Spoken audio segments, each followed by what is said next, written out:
वो सही कहते हैं, हमारा तिरंगा इसलिए नहीं फहरा रहा क्योंकि हवा चल रही होती है। हमारा तिरंगा उस जवान की आखिरी सांस से फहराता है जो उस तिरंगे की रक्षा के लिए अपने प्राणों को यूं ही न्यौछावर कर दे। हम चैन से सो पा रहे हैं क्योंकि वो जाग रहे हैं, देश की रक्षा कर रहे हैं। गर्मी, सर्दी, घर परिवार की चिंता किए बगैर दिन रात इस देश की सेवा में लगे रहते हैं। ऐसे जवान देशभक्ति की सच्ची मिसाल हैं। उस जवान को हम जितने भी रत्नों, पुरस्कारों और पदकों से सम्मानित कर दें वह भी कम है। वेलकम एवरीवन, मेरा नाम है साक्षी और आज के सेशन में हम इन्हीं बहादुर योद्धाओं और जवानों को दिए जाने वाले गैलेंट्री अवार्ड्स के बारे में बात करने वाले हैं। इसके पहले मैं आपको बता दूं कि अगर आप डिफेंस एग्जाम्स के लिए प्रिपेयर कर रहे हैं जैसे कि NDA, CDS, AF CAT, territorial army, तो एसएसबी क्रैक एग्जाम्स आपके लिए बेस्ट ऑप्शन है। हमारी वेबसाइट एसएसबी क्रैक एग्जाम्स में आपको कोर्सेज से related study materials, quizzes and mock test, इन सब से रिलेटेड सारी इन्फॉर्मेशन मिलेगी। आप चाहें तो हमारे social media platforms YouTube, Twitter, Telegram, Facebook and Twitter पर हमें फॉलो कर सकते हैं, जहां पर आपको डिफेंस से रिलेटेड सारी इंस्टेंट इन्फॉर्मेशन, नोटिफिकेशंस मिलेंगी। आप चाहें तो हमारे mobile app SSB crack exams को भी गूगल प्ले स्टोर से डाउनलोड कर सकते हैं। तो चलिए आज का सेशन स्टार्ट करते हैं और हम बात करते हैं गैलेंट्री अवार्ड्स के बारे में। तो बहादुरी और शौर्य की प्रशंसा करना एक नया काम नहीं है। अगर हम हिस्ट्री में जाएं तो शौर्यता यानी गैलेंट्री को सम्मान और प्रशंसा के रूप में माना गया है। महाभारत में भी धर्म के नाम पर शूरमा के रूप में शहीद होने वाले को स्वर्ग का सबसे अच्छा रास्ता माना गया है। और अगर हम इंडिया की बात करें तो आज़ादी के बाद भारत सरकार द्वारा 26 जनवरी 1950 को ही वीरता पुरस्कार यानी गैलेंट्री अवार्ड्स स्टार्ट कर दिए गए थे, जिनका नाम था परमवीर चक्र, महावीर चक्र और वीर चक्र, जिन्हें 15 अगस्त 1947 से प्रभावी माना गया था। उसके बाद भारत सरकार ने 4 जनवरी 1952 को अन्य 3 वीरता पुरस्कार, जिनका शुरुआत में नाम था अशोक चक्र क्लास 1, अशोक चक्र क्लास 2 और अशोक चक्र क्लास 3, इनको भी 15 अगस्त 1947 से ही प्रभावी माना गया था। और बाद में जनवरी 1967 में इन तीनों अवार्ड को रीनेम कर दिया गया था और उनका नाम रख दिया गया अशोक चक्र, कीर्ति चक्र और शौर्य चक्र। सो हम सबसे पहले अवार्ड्स की कैटेगरीज जान लेते हैं।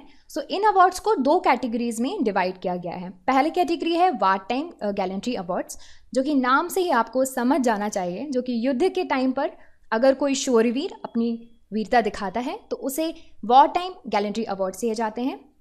और वॉर टाइम गैलेंट्री अवार्ड्स के अंदर 3 अवार्ड्स हैं। पहला अवार्ड है परमवीर चक्र, दूसरा अवार्ड है महावीर चक्र और तीसरा अवार्ड है वीर चक्र। अगर हम बात करें दूसरी कैटेगरी की तो वो है पीस टाइम गैलेंट्री अवार्ड, जो कि युद्ध के अलावा अगर कोई वीर अपनी वीरता दिखाता है तो उसको ये अवार्ड दिए जाते हैं। इसके अंदर भी 3 अवार्ड्स हैं, जैसा कि हमने बताया था, अशोक चक्र, कीर्ति चक्र और शौर्य चक्र। हम सारे अवार्ड्स के फीचर्स को, उनकी कैटेगरीज को, उनके एलिजिबिलिटी क्राइटेरिया को एक एक करके डिस्कस करेंगे। तो चलिए स्टार्ट करते हैं सबसे पहले अवार्ड से, जिसका नाम है परमवीर चक्र। परमवीर चक्र यह वीरता के लिए दिए जाने वाला सर्वोच्च पदक, यानी it is a highest military decoration. इसका नाम ही है परमवीर, यानी greatest of the ultimate brave. यह अवार्ड दुश्मनों की उपस्थिति में, यानी कि दुश्मनों की प्रेजेंस में उच्च कोटि की शूरवीरता यानी कॉन्स्पेशियस ब्रेवरी और त्याग यानी सेल्फ सेक्रीफाइस के लिए दिया जाता है। यह अवार्ड पोस्टमसली यानी वीर की मृत्यु के बाद भी दिया जा सकता है। यह अवार्ड भारतीय सेना के किसी भी अंग, यानी चाहे वो जल सेना हो, थल सेना हो या वायु सेना हो, किसी भी अंग के अधिकारी ऑफिसर्स को मिल सकता है। इसे देश के सर्वोच्च सम्मान भारत रत्न के बाद सबसे प्रतिष्ठित पुरस्कार समझा जाता है। और यदि कोई परमवीर दोबारा शौर्यता का परिचय देता है और उसे दोबारा परमवीर चक्र के लिए चुना जाता है तो उस सिचुएशन में उसका पहला चक्र निरस्त यानी कि सस्पेंड कर दिया जाएगा और उसे रिबैंड दिया जाएगा। उसके बाद एक्ट ऑफ ब्रेवरी पर रिबैंड के नंबर्स को बढ़ा दिया जाता है और रिबैंड पर इंद्र के वज्र की प्रकृति बनी होती है। तो चलिए बात करते हैं एलिजिबल कैटेगरीज की कि कौन है वो लोग जो कि एलिजिबल होते हैं परमवीर चक्र को पाने के लिए। तो किसी भी आर्म फोर्स के ऑफिसर्स, चाहे वो जल सेना हो, थल सेना हो या वायु सेना हो, जैसा कि मैंने कहा था, चाहे वो मैन हो या हो वुमन। इसके अलावा मैट्रन्स, सिस्टर्स, नर्सेस एवं नर्सिंग सेवाएं यानी अस्पताल या नर्सिंग से संबंधित अन्य सेवाओं का स्टाफ, या फिर इन बलों में से आदेशों, निर्देशों या पर्यवेक्षण के अंतर्गत दोनों महिलाएं और पुरुष, चाहे वो परमानेंट हो या फिर टेम्परेरी स्टाफ, ये सभी के सभी जो हैं वो एलिजिबल हैं परमवीर चक्र के लिए। अब हम बात करेंगे मेडल के डिज़ाइन की। तो ये सर्कुलर शेप में होता है, यानी कि ये गोलाकार है, और यह ब्रॉन्ज यानी कि कांस्य का बना हुआ होता है। इसका जो डायमीटर है वो है 1.38 इंचेस, और साथ ही साथ सेंटर में उभरा हुआ है राज्य का प्रतीक यानी कि स्टेट एम्बलम, जो कि है लायन कैपिटल ऑफ अशोका, और उसी के साथ मोटो भी लिखा हुआ है। और इसके साथ ही इंद्र के वज्र की 4 प्रकृतियाँ यानी कि रेप्लिकास जो हैं वो बनी हुई हैं। और अगर हम इसकी रिवर्स साइड की बात करें तो परमवीर चक्र हिंदी और इंग्लिश दोनों में लिखा हुआ है, और इसके बीच में 2 कमल के फूल बने हुए हैं। और इसकी जो फिटिंग है वो सुविल माउंटिंग यानी कि घुमाव आकार में है। और अगर हम बात करें रिबन के डिज़ाइन की, तो जो रिबन है वो पर्पल कलर का होता है। अगर आप देखेंगे कि ये जो अवार्ड्स हैं इनके जो रिबन्स हैं वो हमेशा आपको डिफरेंट कलर्स में मिलेंगे, और वो डिफरेंट कलर्स हम इस सेशन में डिस्कस करेंगे। तो चलिए हम बात करते हैं कुछ फेमस परमवीर चक्र विनर्स की। और अगर हम विनर्स की बात करें तो सबसे पहले नाम आएगा मेजर सोमनाथ शर्मा का, जिन्हें 1950s में जम्मू एंड कश्मीर में इन्होंने वीरतापूर्ण कार्यों के लिए यह अवार्ड दिया गया। फिर हम बात करें विक्रम बात्रा की, ये बहुत ही फेमस नाम है, तो इन्हें हम ऑपरेशन विजय के नाम से याद करते हैं। कैप्टन विक्रम बात्रा का एक बहुत ही फेमस कोट था जो उन्होंने जंग के मैदान में जाने से पहले बोला था, और उन्होंने बोला था या तो मैं तिरंगे को लहरा कर आऊँगा या फिर तिरंगे से लिपट कर आऊँगा, पर आऊँगा ज़रूर। इसके बाद अगर हम बात करें तो अगला नाम आता है फ्लाइंग ऑफिसर निर्मलजीत सिंह सिखों का।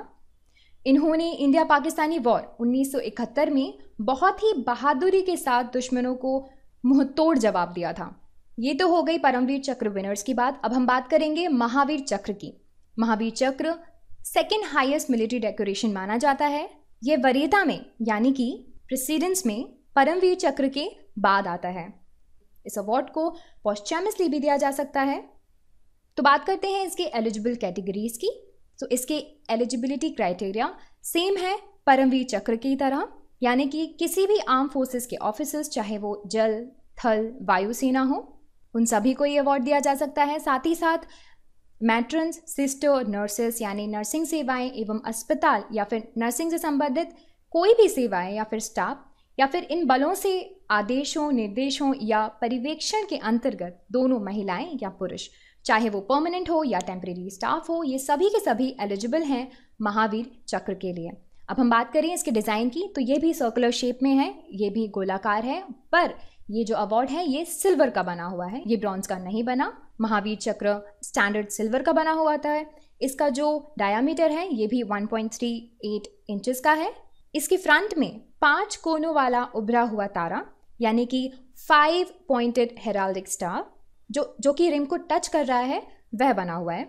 और सेंटर में ही जैसा कि आप देख सकते हैं स्टेट एम्बलम यानी कि राष्ट्रीय प्रतीक की जो आकृति है वो उभरी हुई है। तो आइए हम बात करते हैं इसकी रिवर्स साइड की। रिवर्स साइड में भी परमवीर चक्र की जैसे महावीर चक्र दोनों हिंदी और इंग्लिश में बना हुआ है, जिसके बीच में लोटस यानी कि कमल का फूल बना हुआ है। इसका जो रिबन का डिज़ाइन है आधा वाइट और आधा ऑरेंज कलर में है।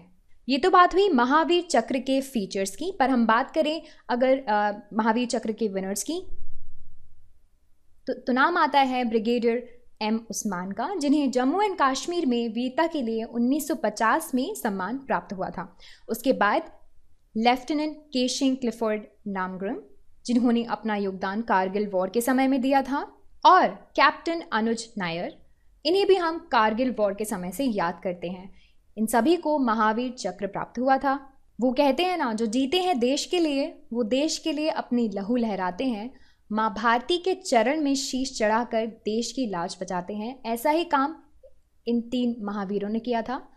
चलिए आगे बढ़ते हैं और बात करते हैं वीर चक्र के बारे में। ये भी war time military gallantry award है और प्रेसिडेंस में ये 3रे नंबर पर आता है, यानी कि यह वरीयता में महावीर चक्र के बाद आता है। यह पदक भारत का युद्ध में वीरता का पदक है। यह सम्मान भी सैनिकों को असाधारण वीरता या बलिदान के लिए दिया जाता है। तो चलिए हम बात करें इसके एलिजिबल कैटेगरीज की। तो इसकी भी कैटेगरीज सेम ही हैं। यानी ऑफिसर्स फ्रॉम आर्म्ड फोर्सेस, चाहे वो जल सेना से हो, थल सेना से हो या फिर वायु सेना से हो, महिलाएं हों या फिर पुरुष हों, वो सभी इसके लिए एलिजिबल हैं। इनके अलावा मैट्रन्स, सिस्टर्स, नर्सेज एवं नर्सिंग सेवाओं के एवं अस्पताल या फिर नर्सिंग से संबंधित अन्य सेवाओं का स्टाफ या फिर इन बलों में से आदेशों, निर्देशों या पर्यवेक्षण के अंतर्गत दोनों महिलाएं या पुरुष, चाहे वो परमानेंट हो या फिर टेम्परेरी स्टाफ, सभी के सभी वीर चक्र के लिए एलिजिबल होते हैं। तो अगर हम इसकी डिज़ाइन की बात करें तो ये सर्कुलर शेप यानी कि गोलाकार का होता है, पर ये स्टैंडर्ड सिल्वर का बना होता है। इसके साथ ही साथ फ्रंट में 5 कोनों वाला उभरा हुआ तारा, जो कि आप यहाँ पे देख सकते हैं, जिसको हम 5 पॉइंटेड हेरल्डिक स्टार भी बोलते हैं।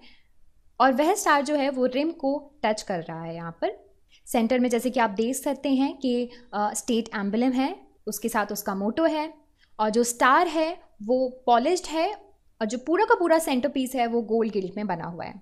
इसकी रिवर्स साइड की अगर हम बात करें तो इसमें वीर चक्र हिंदी और इंग्लिश दोनों में लिखा हुआ है। इसके बीच में 2 कमल के फूल बने हुए हैं, जैसा कि आप देख सकते हैं। तो इसके जो हम रिबन की बात करें तो जो रिबन है आपको वो हमेशा अलग मिलेंगे। वीर चक्र में जो रिबन का कलर है वो आधा ब्लू और आधा ऑरेंज है।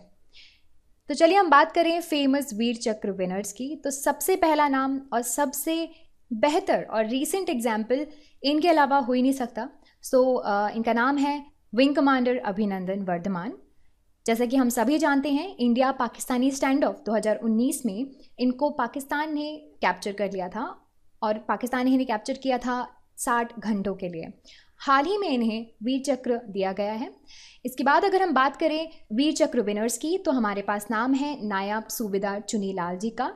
इन्हें ऑपरेशन राजीव के नाम से जाना जाता है, और इन्होंने वहाँ पर भी अपना आउटस्टैंडिंग करेज और फाइटिंग स्पिरिट दिखाकर भारत का नाम ऊंचा किया था। अगर हम बात करें इसके बाद कैप्टन हनीफ उद्दीन की, तो इन्हें हम ऑपरेशन थंडरबोल्ट के नाम से जानते हैं, और इन्होंने भी अपना शौर्य दिखाकर हमारे देश का नाम रोशन किया था। इन सभी को वीर चक्र से नवाजा गया था। ये तो बात हो गई वॉर टाइम गैलेंट्री अवार्ड्स की। अब हम बात करेंगे पीस टाइम गैलेंट्री अवार्ड्स की। सबसे पहला नाम आता है अशोक चक्र का। अशोक चक्र यानी शांति काल में दिए जाने वाला सर्वोच्च वीरता सम्मान। यह सम्मान सैनिकों और सिविलियंस को असाधारण वीरता या सेक्रीफाइस के लिए दिया जाता है। इस डेकोरेशन को पोस्टमसली यानी कि वीर की मृत्यु के उपरांत भी दिया जा सकता है। तो अगर हम बात करें इसके एलिजिबल कैटेगरीज की, तो वो भी काफ़ी सिमिलर ही हैं। जैसे कि ऑफिसर्स जो होते हैं आर्म फोर्सेस के, चाहे वो जल सेना हो, थल सेना हो, वायु सेना हो, चाहे वो मेन हो या फिर वुमन हो, वो सभी इस चक्र के लिए, अशोक चक्र के लिए एलिजिबल होते हैं। उसके अलावा आर्म फोर्सेस के नर्सिंग सर्विसेज के मेंबर्स, और उसके अलावा सिविलियंस यानी कि आम नागरिक या फिर मेंबर्स ऑफ पुलिस, उसके अलावा सेंट्रल पैरामिलिट्री फोर्सेस और रेलवे प्रोटेक्शन फोर्स के लोग भी इसके लिए एलिजिबल हैं। अब हम बात करें मेडल के डिज़ाइन के बारे में, तो ये जो है वो सर्कुलर शेप में ही है, ये भी गोलाकार है, और इसका जो डायमीटर है वो भी 1.38 इंचेस का है, और ये जो पूरा का पूरा मेडल है वो है गोल्ड गिल्ड में। इस मेडल के सामने भी अशोक चक्र बना हुआ है, जैसे कि आप देख सकते हैं, और इसके चारों तरफ जो है वो कमल की प्रकृति बनी हुई है और वो है उभरी हुई है। इसके रिवर्स साइड में देखा जाए तो इसमें भी अशोक चक्र हिंदी और इंग्लिश में लिखा हुआ है, जिसके बीच में 2 कमल के फूल हैं। और अगर हम इसके रिबन के डिज़ाइन की बात करें तो ये जो पीस टाइम गैलेंट्री अवार्ड्स हैं, इनमें एक सिमिलैरिटी आपको मिलेगी कि यहाँ पर आपको ऑरेंज कलर की जो है एक लाइन मिलेगी। अगर वह अशोक चक्र है तो इसमें 1 लाइन होगी, अगर वो कीर्ति चक्र है तो उसमें 2 लाइन मिलेंगी, और अगर वो शौर्य चक्र है तो आपको उसमें 3 लाइन मिलेगी। तो अशोक चक्र के रिबन में आप देखेंगे कि जो ये एक ऑरेंज वर्टिकल लाइन है, ये रिबन को 2 इक्वल सेगमेंट में डिवाइड कर रही है।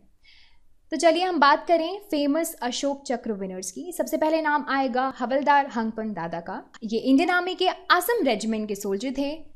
इसके बाद अगर हम बात करें मेजर मोहित शर्मा का, तो ये भारत के first elite para military SF रह चुके हैं।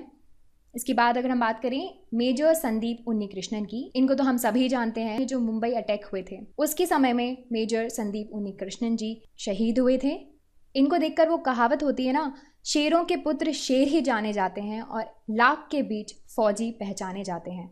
तो हमारे फौजी भी कुछ इसी तरह पहचाने जाते हैं। तो चलिए चलते हैं नेक्स्ट गैलेंट्री अवार्ड्स की तरफ। जिसका नाम है कीर्ति चक्र। ये जो है सेकेंड ऑर्डर ऑफ प्रेसिडेंस, यानी कि ये वरीयता में पीस टाइम गैलेंट्री अवार्ड्स में दूसरे स्थान पर आता है, यानी कि यह अशोक चक्र के बाद में आता है। कीर्ति चक्र भी शांति काल में दिए जाने वाला वीरता सम्मान है। तो चलिए हम इसके एलिजिबल कैटेगरीज के बारे में बात करें तो ये अवार्ड आर्म फोर्सेस के ऑफिसर्स, चाहे वो जल सेना, थल सेना, वायु सेना हो, चाहे वो पुरुष हों या महिलाएं, यह सभी इस अवार्ड के लिए एलिजिबल हैं। इसके अलावा आर्म फोर्सेस के नर्सिंग सर्विसेज के मेंबर्स, उसके अलावा सिविलियंस या फिर मेंबर ऑफ पुलिस या फिर रिकग्नाइज्ड फायर सर्विसेज के मेंबर्स, ये सभी के सभी कीर्ति चक्र के लिए एलिजिबल होते हैं। अगर हम बात करें मेडल के डिज़ाइन की, तो ये भी सर्कुलर शेप में है, यानी कि ये भी गोलाकार है। यह स्टैंडर्ड सिल्वर का बना होता है। इसका भी डायमीटर 1.38 इंचेस का है। इसके सेंटर पे अशोक चक्र का रेप्लिका बना हुआ है, जैसे कि आप देख सकते हैं, और जिसके चारों ओर कमल के फूल बने हुए हैं। और अगर हम इसके रिवर्स साइड में बात करें तो कीर्ति चक्र जो है वो इंग्लिश और हिंदी दोनों में लिखा हुआ है, और इन दोनों को डिवाइड कर रहे हैं दो कमल के फूल। और अगर हम इसके रिबन के डिज़ाइन की बात करेंगे तो जैसा कि मैंने बताया था, कीर्ति चक्र में 2 ऑरेंज लाइंस रिबन को 3 इक्वल पार्ट्स में इक्वली डिवाइड कर रही हैं। और अगर हम फेमस कीर्ति चक्र विनर्स के बारे में बात करें तो सैम्पल एग्जाम्पल हमें सबसे पहले मिलेगा मुख्तियार सिंह जी का। ये जो थे वो जम्मू एंड कश्मीर में इन्फेंट्री में थे और इन्हें यह कीर्ति चक्र अवार्ड से नवाजा गया था। चलिए तो हम बात करते हैं लास्ट, यानी कि शौर्य चक्र के बारे में। यह पीस टाइम गैलेंट्री अवार्ड्स की तीसरी कैटेगरी में आता है, यानी कि यह वरीयता में 3rd पोजीशन में है, जिसका मतलब हुआ यह कीर्ति चक्र के बाद आता है। तो जैसा कि आप समझ ही गए होंगे, शौर्य चक्र को भी शांति काल में दिया जाता है। यह सम्मान सैनिकों या फिर सिविलियंस को असाधारण वीरता या फिर सेक्रीफाइस के लिए दिया जाता है। इस अवार्ड को पोस्टमसली, यानी कि वीर की मृत्यु के बाद भी दिया जा सकता है। तो बात करें अगर हम इसके एलिजिबल कैटेगरीज की, तो आर्म फोर्सेस के ऑफिसर्स, चाहे वो जल सेना, थल सेना, वायु सेना से हो, चाहे वो महिलाएं हों या पुरुष हों।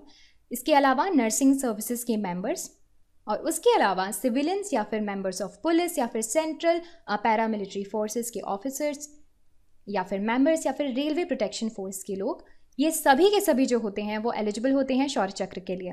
हम बात करेंगे इसके डिज़ाइन की। तो मेडल का डिज़ाइन जो है वो सभी की तरह सर्कुलर शेप में है, बट ये जो है वो डिफरेंट यहाँ पर है, जो कि ये ब्रॉन्ज से बना होता है, यानी कि ये कांस्य से बना होता है। इसका डायमीटर भी सेम है 1.38 इंचेस। इसके सेंटर पे भी अशोक चक्र बना हुआ है, जिसके चारों ओर कमल का फूल है, जैसे कि आप देख सकते हैं। और अगर हम इसके रिवर्स साइड की बात करें तो रिवर्स साइड में भी शौर्य चक्र जो है वो लिखा हुआ है हिंदी और इंग्लिश में, जिसको सेपरेट किया है 2 लोटस फ्लावर्स ने। और अगर हम बात करें इसके रिबन के डिज़ाइन की, तो जैसा कि मैंने बताया था, जो ऑरेंज वर्टिकल लाइंस हैं, इसमें 3 वर्टिकल लाइंस हैं जो कि 4 पार्ट में इसके रिबन को डिवाइड कर रही हैं। तो अगर हम बात करें कुछ ब्रेव शौर्य चक्र विनर्स की, तो इनसे बेहतर एग्जाम्पल्स हो ही नहीं सकते। कैप्टन तुषार महाजन जी, इनका जो है जम्मू एंड कश्मीर में इन्होंने अपनी वीरता का परिचय दिया था। और कैप्टन प्रदीप शौर्य आर्य, जो कि इन्हें भी शौर्य चक्र से नवाजा गया है। ये फर्स्ट IRS ऑफिसर हैं जिन्हें शौर्य चक्र से नवाजा गया है। वो कहते हैं ना कि अगर आपको कभी डिसअपॉइंटमेंट हो या फिर निराशा हो अपनी लाइफ की छोटी मोटी प्रॉब्लम्स को लेकर, तो आप बॉर्डर पे खड़े हुए उन जवानों के बारे में सोच लिया करिए कि वो आपके लिए अपनी जान, अपनी फैमिली, अपनी इच्छाओं और ना जाने क्या क्या को त्याग कर सिर्फ आपके लिए उस बॉर्डर पर खड़े हैं और आपकी सुरक्षा के लिए खड़े हैं। मैं जानती हूँ आप में से कई लोग आर्म फोर्सेज में जाने के लिए एक्सपायर कर रहे हैं। देश की सेवा करना और इसके बारे में सोचना ये बहुत बड़ी बात है। मैं आशा करती हूँ कि आप सभी को सफलता मिले, और इसी नोट के साथ मैं आपसे आज्ञा लेती हूँ। मिलते हैं नेक्स्ट सेशन में। Till then work hard. जय हिंद।